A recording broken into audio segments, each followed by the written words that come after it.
Those that really want to do it properly will forge ahead anyway, as there is always that risk, that danger. Many will get left behind. The royal family and all their turmoil never take a break.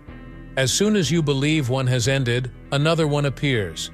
The most current one concerns Queen Camilla, who strongly dislikes the remarks made about her by the late Queen Elizabeth II. Just what did Queen Elizabeth say? And why is Queen Camilla bringing up a subject from a year ago? If you want to experience a roller coaster ride, you should come along with us. Royal family drama abounds in Britain, but this most recent incident may be the most outrageous to yet. Rumor has it that Queen Camilla is enraged about a comment made by the late Queen Elizabeth II about her when she was alive. The manner in which she learned this is the most astonishing aspect. Although Camilla has been portrayed as the antagonist of the royal drama for a long time, you may find yourself rooting for her this time. Princess Anne, who is known to tell it like it is, reportedly dropped a bombshell on Camilla during a recent Balmoral summit. Would you like to know more about the shocking revelation? Be vigilant. According to Princess Anne, Queen Elizabeth has always had second thoughts about Camilla becoming queen. I know. The late king really thought Princess Kate exemplified the poise necessary for the job, and he had a strong preference for her. However, that is only the most superficial aspect. Further, Anne supposedly informed Camilla that Queen Elizabeth hated her and had only accepted her title of Queen Consort as a result of a secret agreement. The story becomes fascinating, though, when it is said that King Charles used Prince Andrew's connections to Jeffrey Epstein to convince his mother to approve of Camilla's title. We need to discuss some family strife. Queen Elizabeth, ever the practical, realized that crowning Camilla queen would be a hard sell to the public, but Charles wanted her official backing of Camilla as they neared her Platinum Jubilee. There was an earlier proposal to have her titled Princess Consort rather than Queen. Nevertheless, Charles skillfully used the situation by convincing his mother to recognize Camilla's title in return for her assistance in resolving the Andrew controversy, which cast a shadow over the monarchy. Even after all these years, Camilla can't shake the truth. Queen Elizabeth never embraced her for who she was. She simply gave her the title as a pawn in her power struggle.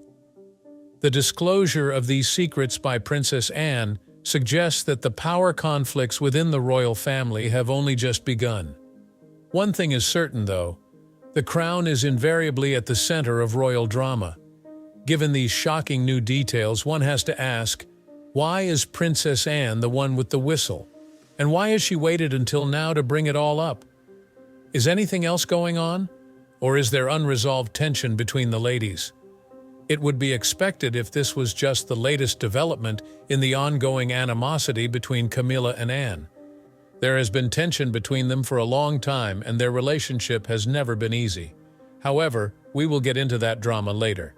Let us compare and contrast Queen Elizabeth's apparent fondness for Princess Kate with her purported dislike of Camilla for the time being. It has long been known that the late Queen admired Kate Middleton, viewing her as an ideal candidate for the role of Queen Consort. It actually began that year, 2006. As a sign of how much the late Queen loved Kate, she extended an unusual invitation to the unmarried royal lover to spend the holidays at Sandringham when she and William were dating. The ever-conservative Kate graciously rejected, though. Being just 24 years old, she was well aware that she had no rightful place in the royal family's most private affairs until a marriage proposal arrived. With time and careful consideration, she succeeded in becoming not just William's wife but also a beloved member of the royal family. The fact that Queen Camilla saw Kate's increasing influence, and not in a positive way, suggests that envy started to simmer from this point on. Reportedly, she has expressed her disapproval of Princess Catherine and her role in shaping William's and the monarchy's destiny. Expert on royal families Christopher Anderson said that Camilla was not happy about William and Kate's relationship when they initially started dating. According to Anderson, who authored The King, The Life of Charles III, Camilla rejected Kate because she felt she belonged to a different social class. Because of her middle-class upbringing, He thought Middleton was unfit to be queen. Was Camilla's early animosity for Kate based on a desire to maintain her social standing, or did she fear for her future power over Charles and the royal family? Regardless, the animosity between these two influential royal ladies has been building for some time, and now that Princess Anne is adding fuel to the fire, it appears like the royal drama will continue for quite some time. Prince William is among the many members of the royal family who share Princess Anne's concerns regarding Camilla. If you believe it's because to Camilla's remarks against Catherine, you'd be mistaken. That may have contributed to his reluctance to like Camilla, but there's another reason, one that goes back to William's childhood. In his incendiary memoir Spare, Prince Harry exposed the purported animosity between William and Camilla. William has always done nothing more than tolerate Camilla, and Camilla has always been little terrified of him, according to Harry. Harry, however, dropped the bombshell that William and he had pleaded with King Charles III to avoid marrying Camilla. He asserted that their stepmother had a terrible reputation for informing the public unflattering details about the royal family. Harry said in his book that upon Camilla's official entrance into their lives, he wondered if she would be one of those evil stepmothers. The tension, of course, was not a sudden development. Throughout the 80s and 90s, Camilla bore the brunt of the wounds caused by Charles's notorious romance with Princess Diana. The couple's relationship was rocky at best, and Diana famously said in an interview with Panorama, "There were 3 of us in this marriage, so it was a bit crowded." Tragically, Diana died in a car collision in 1997, sending shockwaves throughout the globe. Charles proceeded with his preparations to marry Camilla anyhow, and in 2005 they tied the wedding, even though his son's opposition was obvious. Even though Harry and William tried to convince their father not to go through with the marriage, Charles was adamant about it, as Harry said in Spare. He brought up the fact that they had shook his hand, sent him best wishes, and guaranteed him there were no ill will. Despite Harry's clear animosity for Camilla, sources close to the matter said that William had moved on, particularly following Harry's departure from the royal family in 2020. William and Camilla had triumphed over enormous obstacles, according to U.S. Weekly cited sources. An informant revealed that the twins' intense loyalty to their mother had made William and Harry deeply suspicious of Camilla, who they had come to hate. It was said that they were never really at ease enough to confide in her. Still, Princess Kate was an integral part of William and Camilla's improved relationship. Kate has always been kind and respectful to Camilla, no matter what she said about her. Even while William and Camilla's previous hurts will likely never completely go away, it seemed like they had made peace for the time being. The issue that remains, though, is how long this royal peace will actually endure, what with Anne supposedly causing tensions and the remaining shadows of the past. Despite appearances, the relationship between Princess Catherine and Queen Camilla has healed, but the tension between Princess Anne and Queen Camilla is significantly more problematic. When Prince Charles wed Camilla Parker Bowles in 2005, Princess Anne and Queen Camilla were already there. Unusual as it may seem, Queen Elizabeth II had her private secretary write a formal agreement guaranteeing that Princess Anne would never be required to curtsy to Camilla. An ex-courtier disclosed the matter at the time, saying that Princess Alexandra and Princess Anne had it done because they didn't want to bow down to Camilla, who was very unpopular. To rephrase, Anne was not going along with her brother's new wife's demands that she curtsy. Why, though, you may ask? Love, it seems, was the ultimate factor. Their shared past begins in the 1970s, when Camilla's relationship with Andrew Parker Bowles was a whirlwind affair. The problem began when Camilla found out that Andrew had been having an affair with Princess Anne. This happened while they were dating. The Queen's 2 eldest children formed a royal love rectangle rather than a triangle. Reviving interest in this conflict that had been dormant for decades, the drama even made it into Season 3 of The Crown. An source at the palace said that the animosity between Anne and Camilla has always been strong, and that this is just bringing out all the old hurts. These 2 royal enemies will never be pals, trust me. However, in the present day, it appears that there has been a change, at least in public perception. Princess Anne bestowed an honorary doctorate of literature to Camilla from the University of London in November of last year. At the ceremony, the long-serving chancellor of the university lauded Camilla for her unwavering support of causes like health and wellness, and her remarkable efforts to promote literacy through her Queen's Reading Room initiative. The two women seemed closer than ever before, even making the journey together. Ironically, Camilla was the one who had to bow down to receive the accolade from Chancellor Anne. Considering how their love lives originally intersected when Anne dated Andrew Parker Bowles, who had a reputation for being unfaithful, this encounter was a significant departure from the cold tension of their history. Penny June, a royal biographer, claims that Andrew had an infamous reputation as a cad and had cheated on other women, including acquaintances of Anne.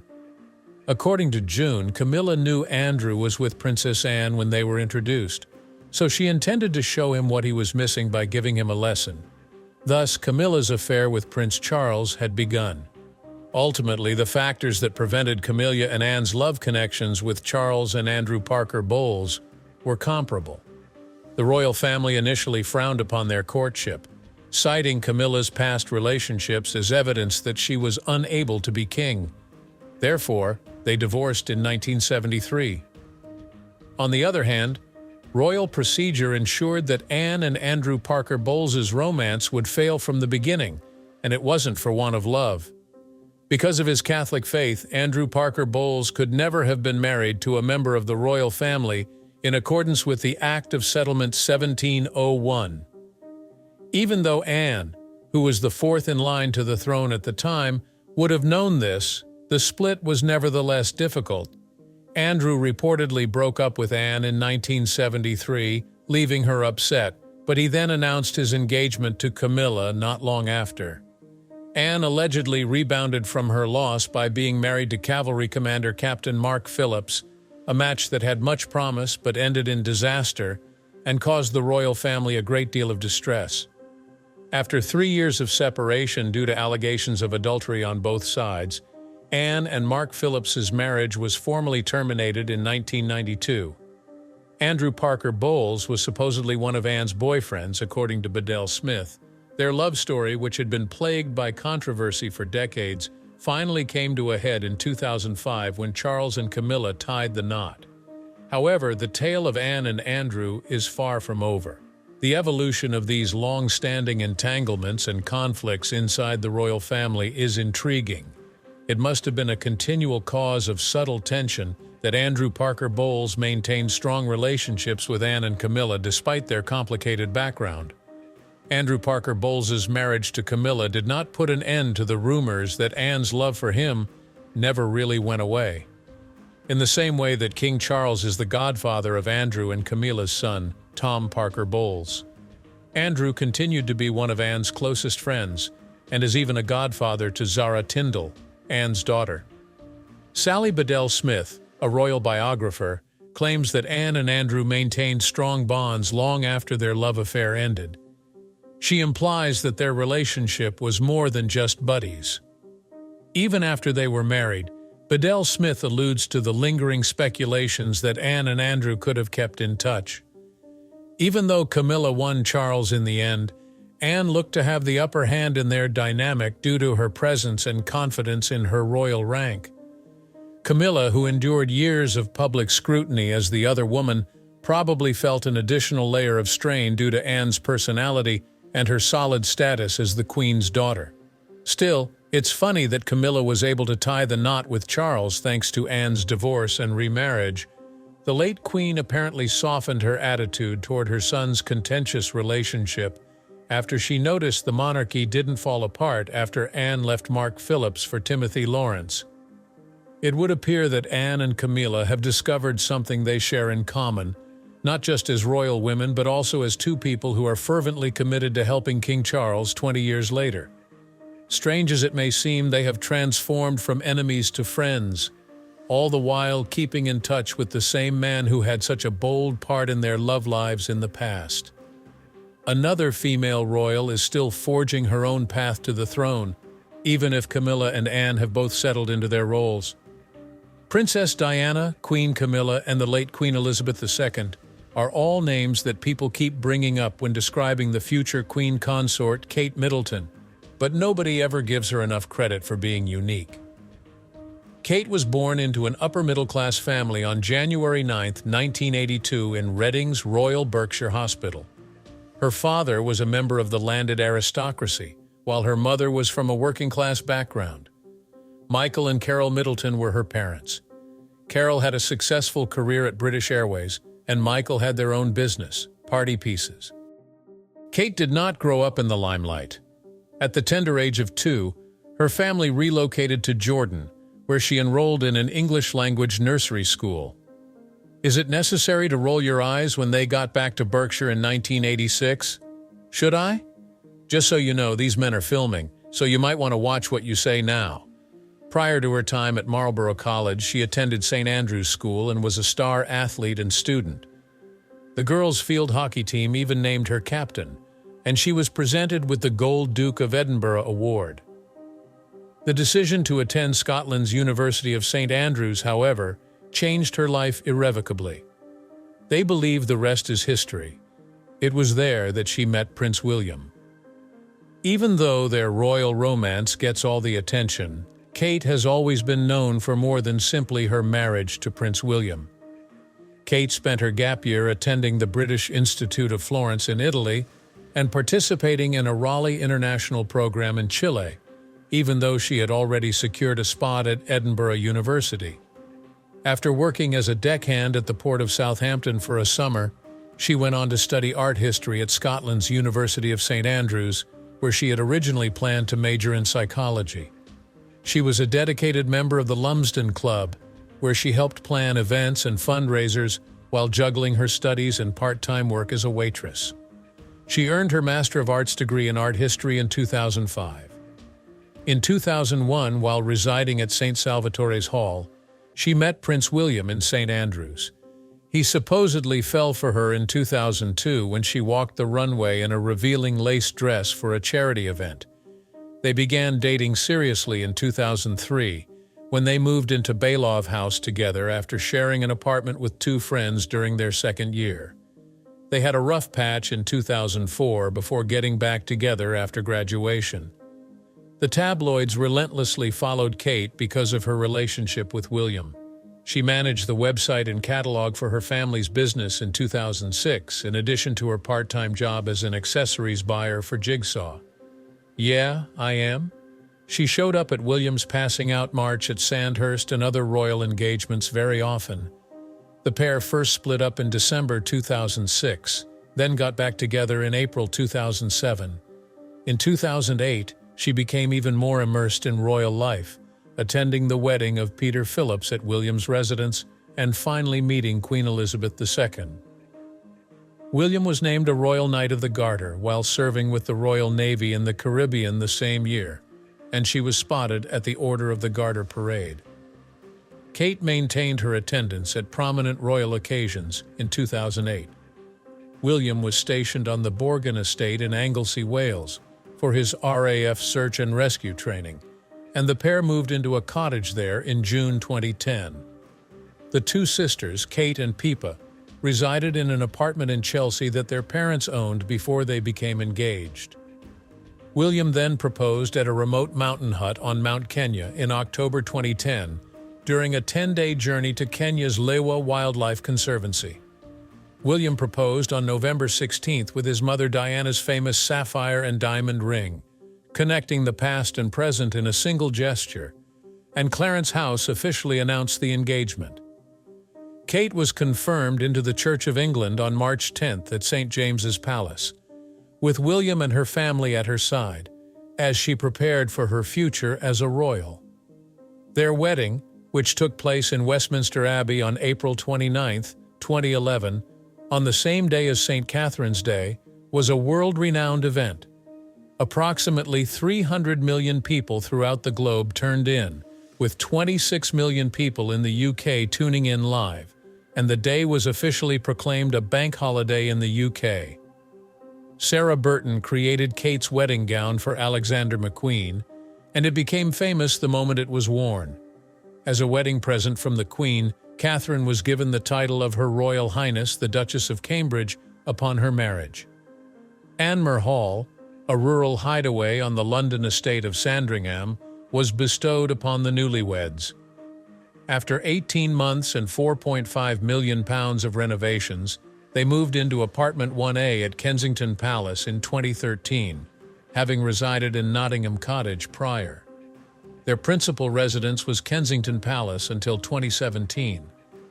The family had made Adelaide Cottage, Windsor, their home by September 2022.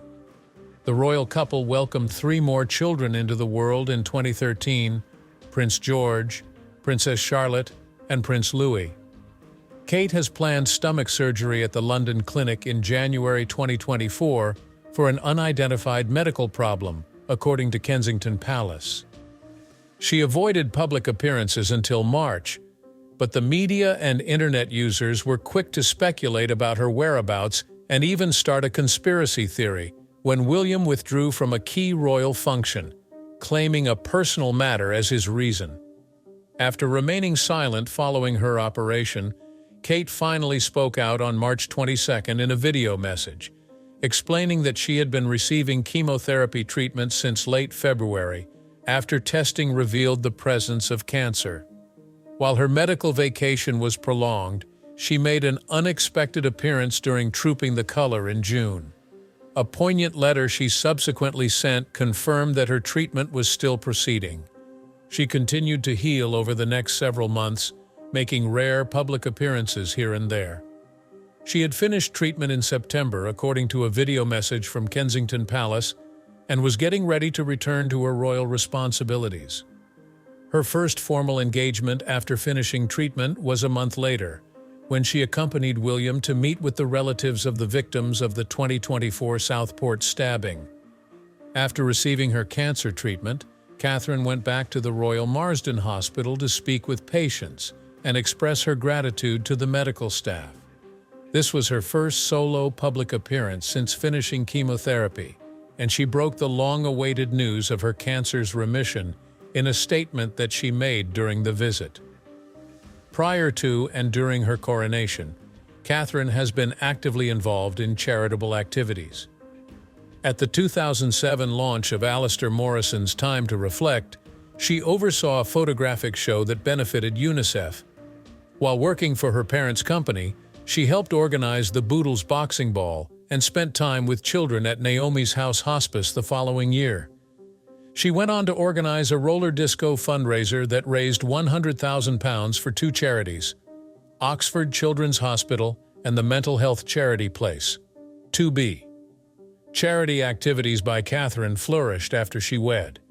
She and William set up a wedding gift fund in March 2011 through the Prince William and Prince Harry Foundation, so that people may give money instead of presents to worthy organizations. A total of 26 organizations serving the military, youth, the aged, the arts, athletics, and environmental protection were beneficiaries of the fund. It was rechristened the Royal Foundation of the Prince and Princess of Wales in 2012 to honor Catherine's legacies and her impact on the organization. Beyond her charitable work, Catherine has become a fashion star because to her impeccable taste, which has placed her on several lists of the world's best dressed. Tatler ranked her first in 2022 and again in 2024, naming her the most beautiful royal in Europe. She has gone from wearing conservative clothes to more daring pieces by designers including Alexander McQueen, Jenny Packham, Catherine Walker, Gucci, Dolce & Gabbana, and Dolce & Gabbana. As of 2021, the British fashion industry has been estimated to have benefited from her impact on trends and retail sales, a phenomenon known as the Kate Middleton effect, to the tune of up to £1 billion per year. Catherine, both in public and private life, has become an iconic figure in the contemporary age of the royal family. Rhonda Garlick of the New York Times lauded her capacity to reconcile tradition and modernity, while journalists like Camila Tominey and Petronella Wyatt have referred to her as the crown gem and the monarchy's finest asset. Even though she's under a lot of pressure from the media, Catherine doesn't let public relations dictate her decisions. Instead, she follows her moral compass. Her method, according to her former private secretary Jamie Law Pinkerton, is virtually antiquated since she avoids controversy at all costs. Feelings on the current issue involving the royal family? Post your thoughts down here and tell us what you think. Please hit the like button and subscribe to our channel if you enjoyed this video. Watch the next video that pops up on your screen. It's entertaining.